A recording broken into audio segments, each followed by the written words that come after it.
It's Adventure Time with Orphan Annie.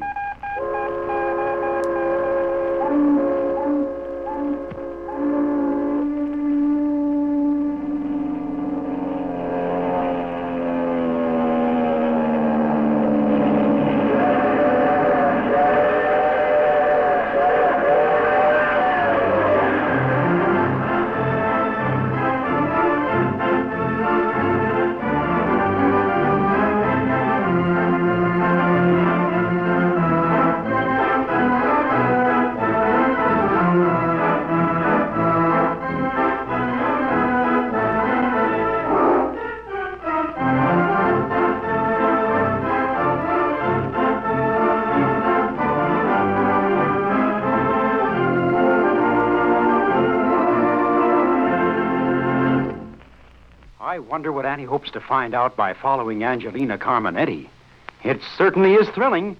And say, wasn't that exciting news we heard last time about Orphan Annie's new identification bureau?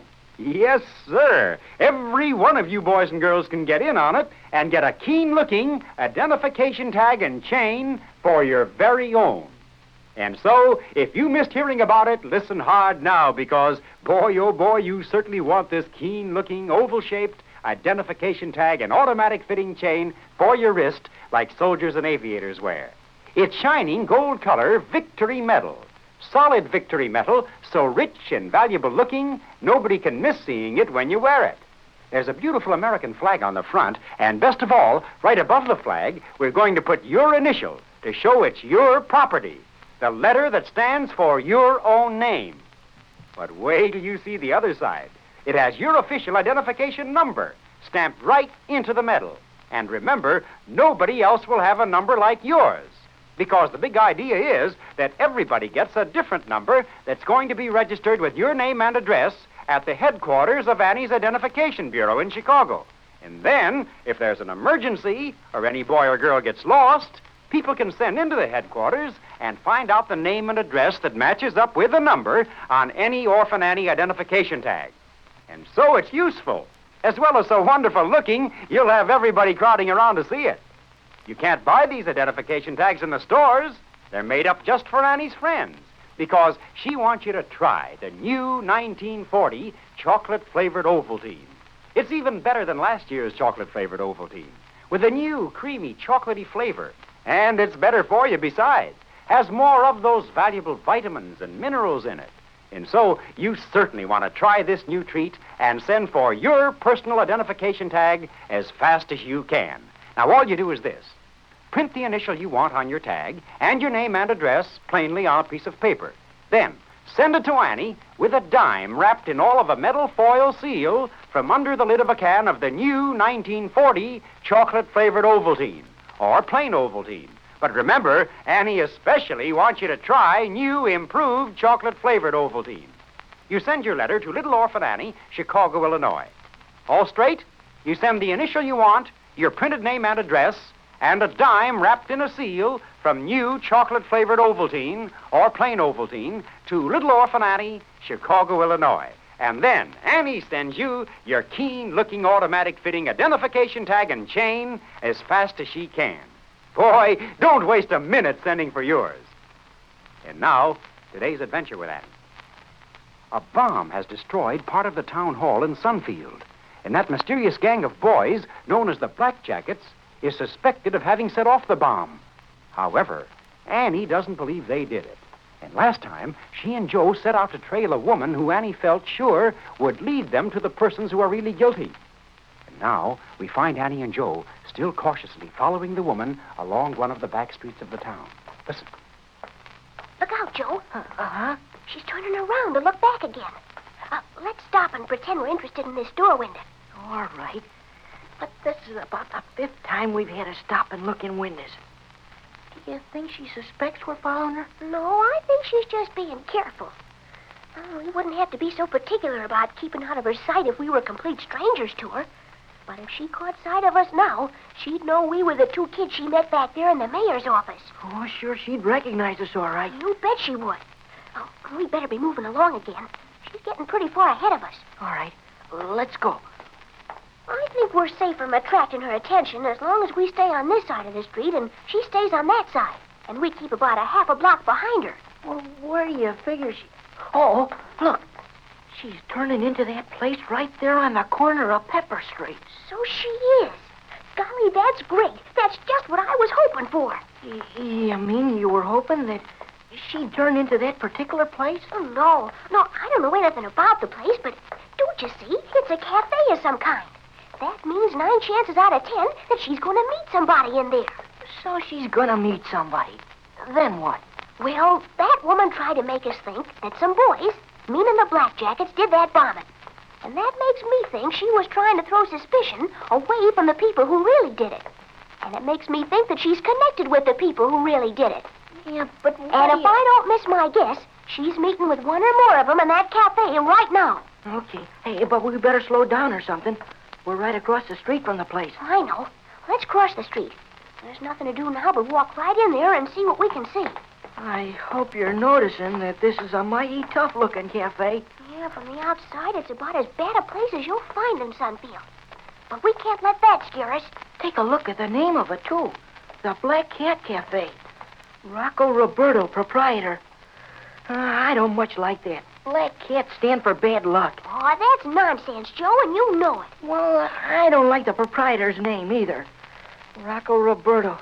Sounds like an international spy or a member of the Black Hand. Wait a minute, Joe. There's somebody coming out. Let's just wait behind this parked car till we see who it is. Okay. We can peek through the rear window of the car without being noticed ourselves. Yeah. Hey, it's the woman, all right. Big pet lizards, it is. And there's a man with her. This is going to save us the trouble of going in that place. Yeah, but what if they come past here and see us crouching behind this car? They're not coming past here. They're... Great Gulliver! They're going to get into that car, parked right in front of this one. Well, that's a break for us. What do you mean it's a break for us? It's a break that they're not getting into the one we're hiding behind. It's a bad break for us that they're getting into any car. I hadn't counted on that. Does that upset your plan? Of course it does, Joe. How are we going to follow them now? Well, I wouldn't know. But now that the subject's come up, I'm surprised she didn't get into a car long before this. Well, I thought of the possibility that she might. But after she'd walked 4 or 5 blocks, I figured we didn't have to worry anymore about that. Well, there they go, in a big black sedan. And a mighty fancy-looking one, too. Oh, golly, Joe. Think of something to do. We can't let them get away from us like this. I don't see how we can prevent it. We can't chase them on foot. Of course not, but... Maybe we shouldn't have tackled this job of trailing that woman all by ourselves. I still don't see why we couldn't have had the chief send one of his men with us. The chief believed her story, Joe. He thought she was on the level. If we'd waited to convince him that she wasn't, she'd have been gone before we could have got on her trail. Well, I guess there's something in that. But if we had a policeman with us, he could commandeer any car along the street here, and we could follow that sedan. Well, we haven't any policemen with us. We're all by ourselves, and we let a swell lead on that bomb and get away from us. I'll bet you anything we'd have that crime practically solved if... Oh, suffering sunfish. We even forgot to notice the license number of the sedan. Hey, look what's coming here. A taxi. Oh, golly, so it is. And empty, too. But this is luck. There aren't more than half a dozen taxis in the whole town. I'll say it's luck. Hey there! Do you want a cab? You bet we do. Come on, Joe, pile in. It's lucky the mayor gave us some expense money. I'll say. Turn right here at the corner, driver, north on Pepper Street. There's a black sedan someplace up there ahead of us, and we want you to follow it. The sedan has a big start on it, so you'll have to go like the wind if we're to catch him. And we gotta catch him. It's terribly important. Okay, I'll do my best. There it is, driver. See it? About 3 blocks down the street. I got my eye on it. You want me to catch up with him, is that it? No, don't catch up with him. Get within about a block of him and then just follow him. Okay. Say, Joe, do you notice where we're going? Pepper Street turns off into the old North Road up there. If we keep going this way, we'll be heading out of town right past that old house. Yeah, right past the Black Jackets' headquarters. Black Jackets. Black Cat Cafe. That's kind of strange. Say, what do you know about that cafe back there, Mr. Cab Driver? That Black Cat Cafe. Well, I can't say as I know anything about it. I never been in there. But you must be pretty well acquainted in this town, aren't you? Oh, yeah. I know most parts of this town as well as I know my own family. But that Black Cat place has always been kind of mysterious. Hardly ever see anybody going in or out of the place, and when you do, they're strangers. Oh, do you know Rocco Roberto that runs it? Nah, wouldn't know him if I saw him. Keep right after that sedan, driver. We're gaining on it. Yeah, it won't take us long to catch him at this rate. This is likely to be a long chase, Annie. They might be on their way to another town. Well, that's possible. How far are we going to follow them? Well, we can't follow them to New York City or anything like that. But we'll keep after them long enough to get their license number anyhow. Yeah, that's a good idea. Oh, here we go past the town limits already. And there's the old house up there on the hill. Yeah. The black sedan is passing it right now. Yeah. We're close enough to them now, driver. Hey, just jumping, Jenny. They're not passing the old house. They're slowing down. The lizards they are. They're stopping there. No, what? Turn into this side road, driver, quick. Swing around the corner here and stop. Yes, ma'am. Boy, that sure took us by surprise. Yeah, a few yards farther, and we wouldn't have had any place to turn off the main road. And then they'd have seen us for sure. Well, we're all right now, though. This hedge that runs along here will shield the cab from being seen. Yeah, but it keeps us from seeing, too. Come on, let's get out. Just let the meter run, driver. We'll want you to take us back to town. Okay. Let's climb up here to the top of the bank where we can peek over the hedge. Yeah, we'll get a good view of the old house from there. This chase is getting more mysterious by the minute. That woman tries to throw suspicion on the Black Jackets. Now she and that man are driving right up to what we believe is the Black Jackets' headquarters. It sure doesn't make sense. Hey, look. The woman and the man are walking up the path toward the house. Yes, sir, that's just what they're doing. They're walking right up to the door of the old house and... They're going right in. Great Gulliver! Walking right in without knocking or anything. Just as though they lived there. Well, this sure beats me. Maybe that old house isn't the Black Jackets' headquarters after all. But who are the boys Lieutenant Bushmill saw going in there? And who threw the rocks at us when we tried to go into the place? I don't know any of the answers, Joe. But there's certainly something awfully strange going on. Well, I think we've done as much as we can by ourselves. But what do we do next? Call up Chief Bailey. He's been itching to raid that old house. Well, the time has come to do it. And the sooner, the better. Say, Annie and Joe had figured that woman to be an enemy of the Black Jackets. And yet she and that man have gone into what we all thought was the Black Jackets' headquarters. What in the world does it mean? And don't forget, here's the way to get your beautiful personal identification tag and chain. Just print the initial you want on your tag and your name and address on a piece of paper. Then send it with a dime wrapped in a metal foil seal from under the lid of a can of the new chocolate-flavored Ovaltine or plain Ovaltine. And send it to Little Orphan Annie, Chicago, Illinois. All straight? Get busy right away. Now, this offer is good in the United States only. Well, Annie is going to call Chief Bailey and tell him to go ahead with his raid on that old house. Tomorrow's adventure is sure to be an exciting one. Now, don't miss it. Until tomorrow, this is Pierre Andre saying goodbye.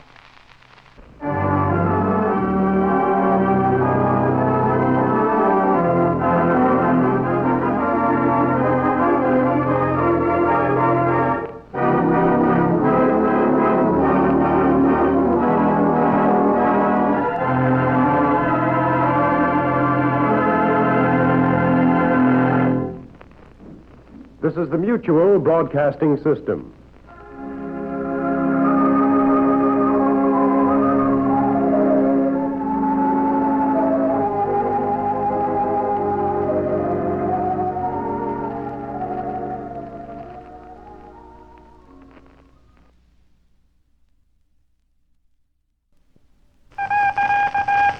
It's Adventure Time with Orphan Annie.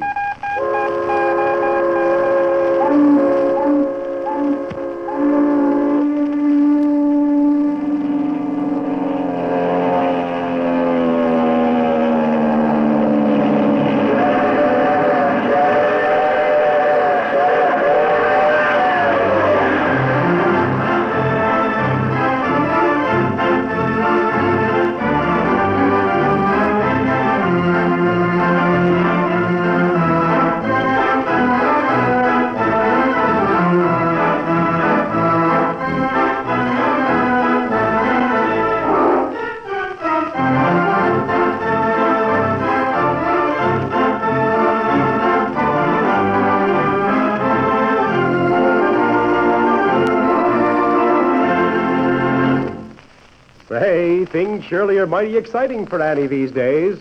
What's going to happen to her tonight, do you suppose? Well, until it's time to find out, let me ask you this. What's happening to you these days? Having lots of fun? Believe me, I know some folks that are in for some fun. Those early bird friends of Annie's who've already sent for their new 1940 model Orphan Annie shake-up mugs.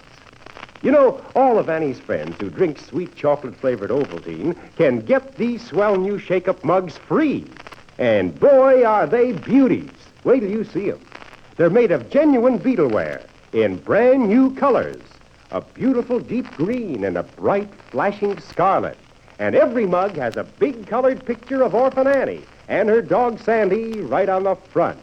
And don't forget, this shaker-upper is a 2-in-1 gift. When you put the top on, it makes a keen shaker for mixing your ice-cold chocolate-flavored Ovaltine shake-ups. And then, when you take the bright red top off, presto, the shaker turns into a swell big drinking mug, holding a creamy, bubbly shake-up all ready for you to drink. Man alive, what fun you'll have with that new shaker-upper. Playing this shake-up game with your friends and having shake-up parties, making a picnic out of every meal this summer. Think of having a delicious ice-cold shake-up drink anytime you want it, made with fresh cold milk and sweet chocolate-flavored Ovaltine. What a treat on a warm summer day. And, of course, Mother will be glad to have you fix all the shake-ups you want, because she knows how much extra pep and energy food there is in every single Ovaltine shake-up.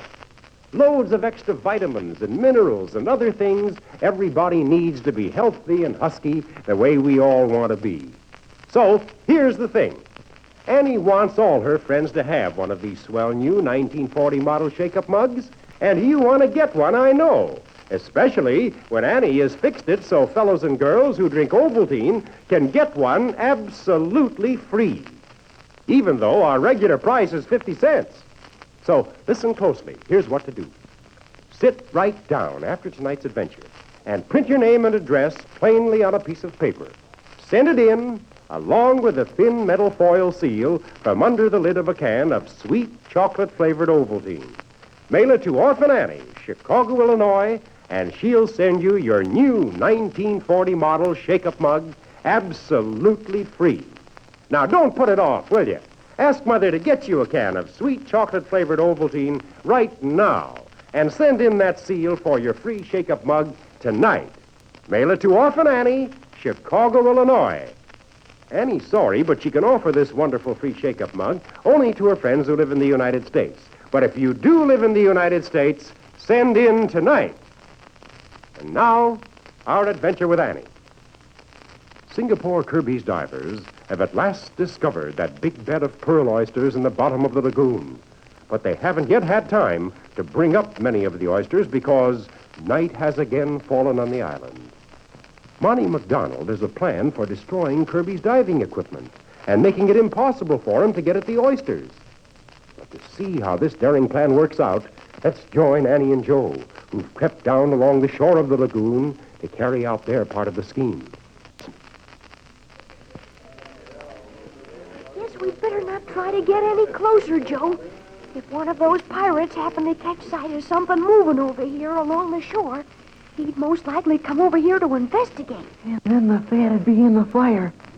Yeah, I think we better stay right here. You know what those fellas who've been rowing back and forth from the ship to the shore are doing, don't you? Well, we've been able to hear their oars creaking, and we can make out the shadowy figures of their boats in the dark.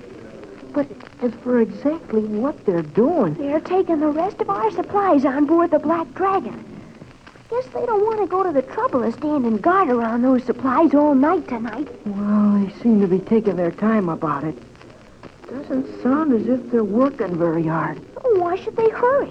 It's not a very big job, and they figure they've got hours to do it. Yeah, and they're all in a good humor, too, since they found the oyster bed. Expecting to get out there on the lagoon tomorrow morning and bring up dozens of great big pearls.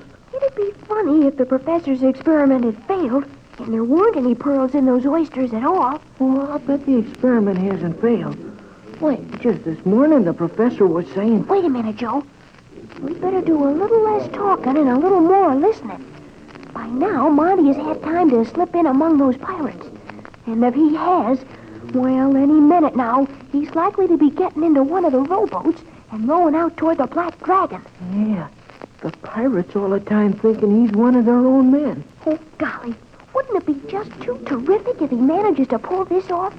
If under their very noses he manages to steal all their diving helmets? It'll be wonderful, all right. But if one of the pirates happens to recognize him as a stranger... Well, it's pretty dark tonight, Joe. And you can be sure Monty will keep in the shadows. Well, all we can do is hope. They're having a good time, all right. I wonder if Monty has managed to get a... Listen. Listen to that. The bells of St. Mary's. It's the signal. It's the piece Monty was going to whistle just before he got into the small boat to row out to the ship. Hear that? The sound of oarlocks. Monty's in the boat and pulling away from the shore. Oh, gosh.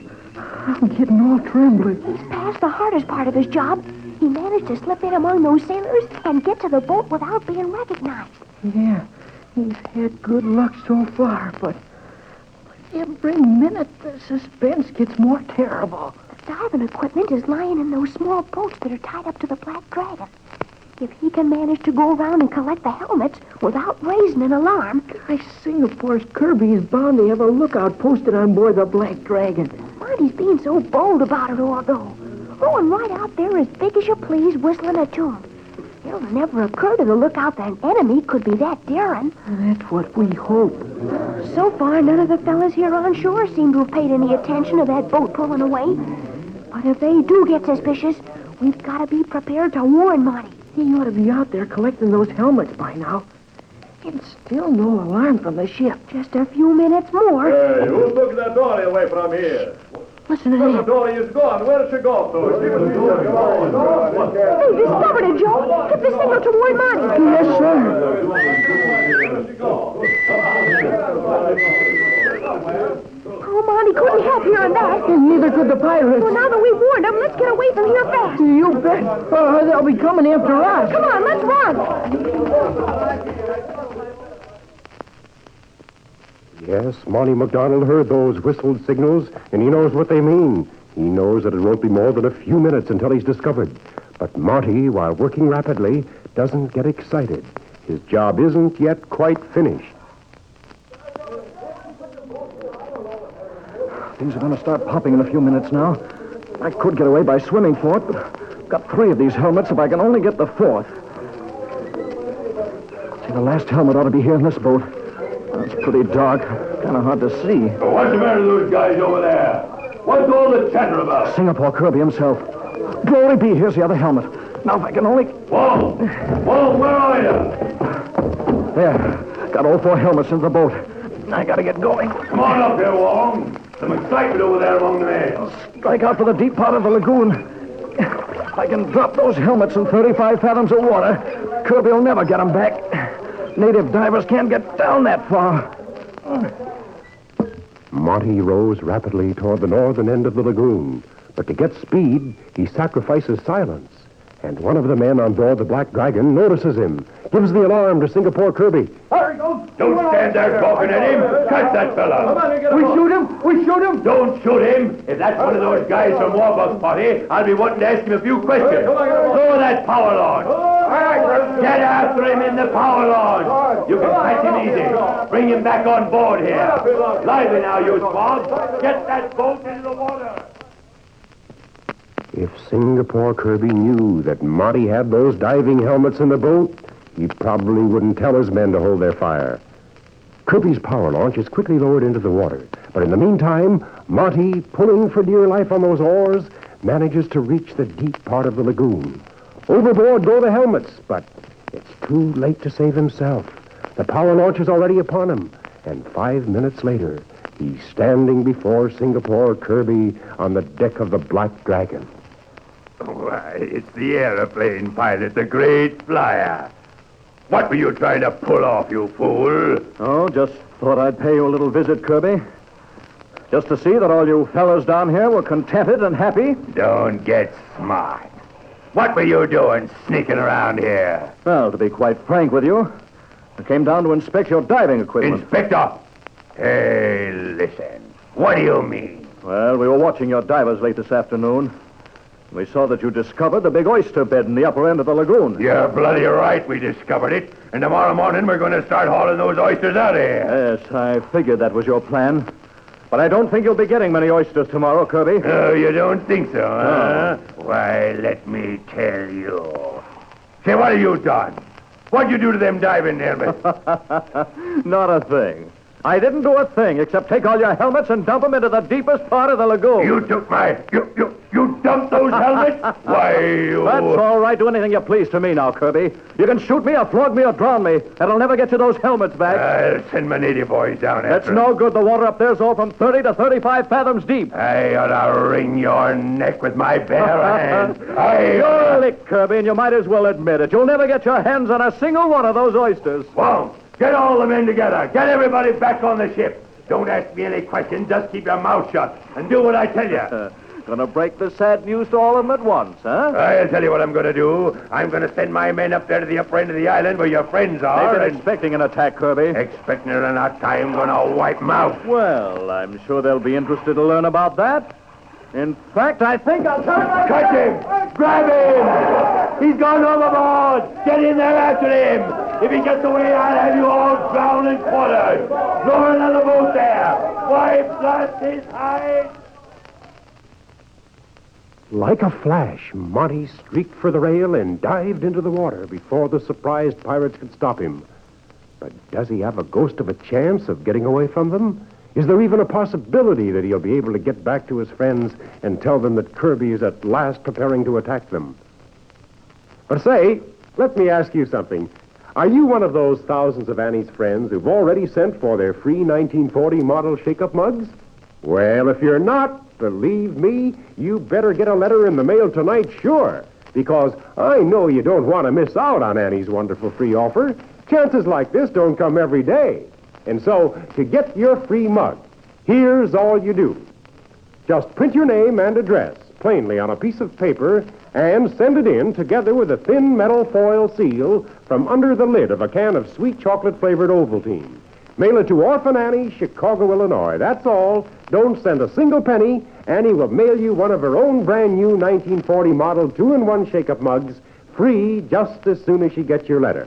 Remember that address, Orphan Annie, Chicago, Illinois, and send in tonight. Well, there are plenty of thrills in store for tomorrow, so make doubly sure not to miss Annie's adventure. Will Monty be captured again?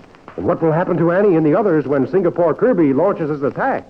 Well, until tomorrow, this is Pierre Andre saying goodbye.